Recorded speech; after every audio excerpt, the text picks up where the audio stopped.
What's going on, guys? And today we're doing the winners and losers from this year's NBA draft combine, which I just got back from on Friday. Had a bunch of travel. It's right now Sunday, like at 3 in the morning. I worked all day Saturday. I'm still working today. I'm about to take a kitten nap, but I just sent to my editor my combine information. And I thought I'd give you guys a little insight on what I've been hearing from talking with people. And yeah, it's going to be an interesting one. So we're going to talk about the winners, and we'll get right into it. And yes, UConn's quartet. Everyone not named Donovan Clingan. So Stephon Castle, Alex Caravan, Tristan Newton, Cam Spencer should be on the screen right now. All out of great ones. Castle finished third in the on-the-move shooting drill, which addressed concerns about his three-point shot.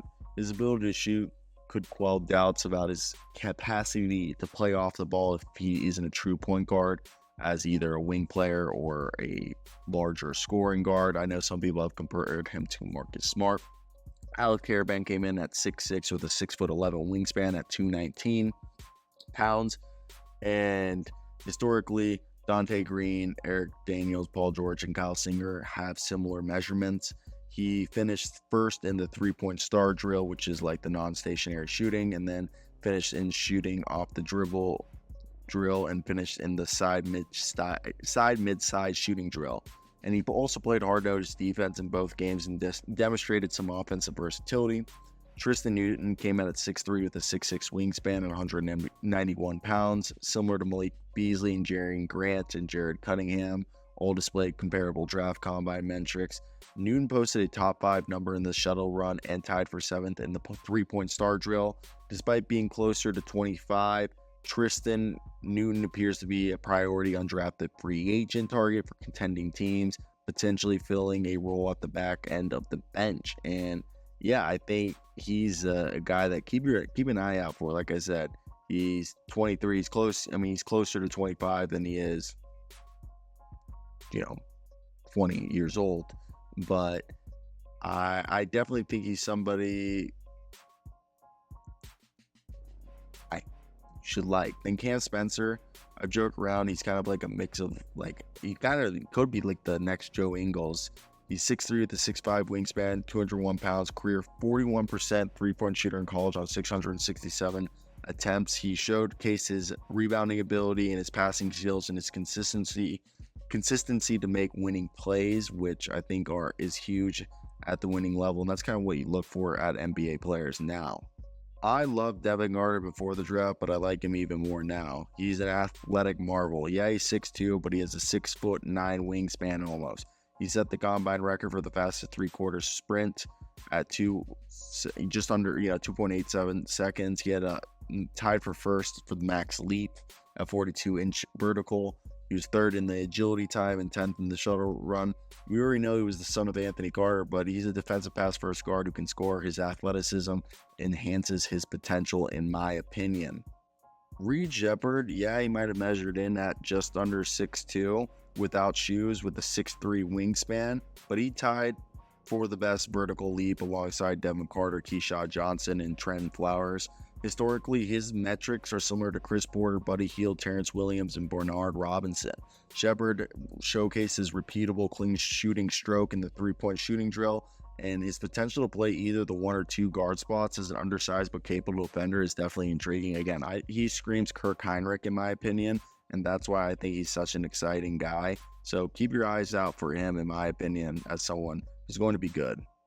Look, nobody necessarily performed badly that it hurts their stock tremendously, but Donovan Clingan, a guy who's been, I've said this whole time he's a bigger, longer, more mobile version of Jakob Poeltl, but he had a bad week showing off his athleticism for someone of his stature. Although hailed as incredibly mobile and agile for his size, his measurements and drill times suggested otherwise.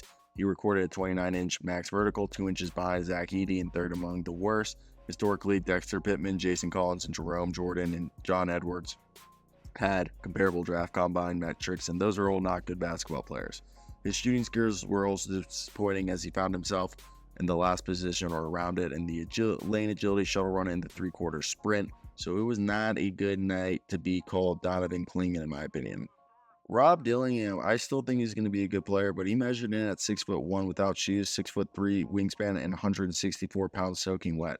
To let you guys know, I'm 6'1" with a 6'4" wingspan and 165 pounds. And I could have played college basketball. I could have played D3 or NIA, but that's not here. He has similar metrics to Seth Curry, Smush Parker, Kyle Guy, and Monte Morris.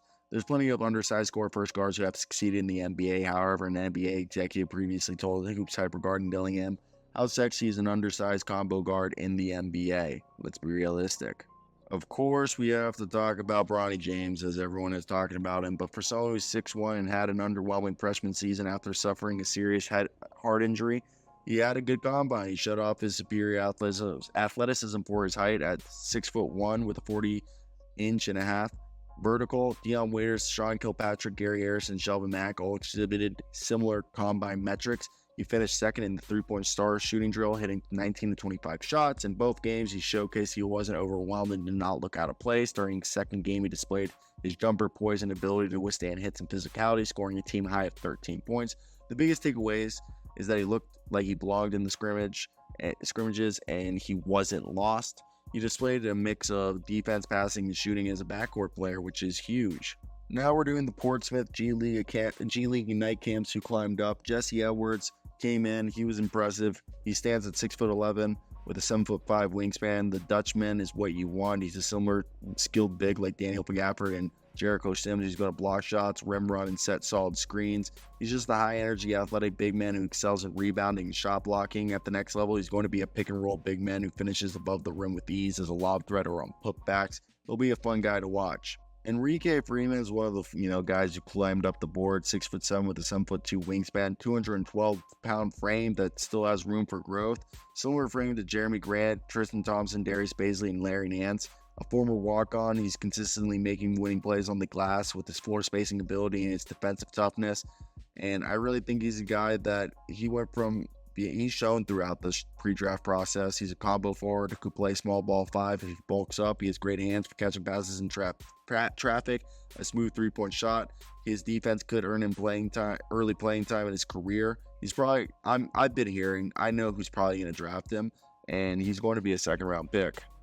I was telling Isaac Jones, man, this guy's got a 7'3" wingspan, okay, with a 9-foot standing reach despite just being 6'7". This guy's huge. He's an alley-oop threat. He didn't play college basketball, or he didn't start playing basketball till later in his life, okay? He was just going to get a job, and then he applied for a job, and he told me, nah, bro, nah.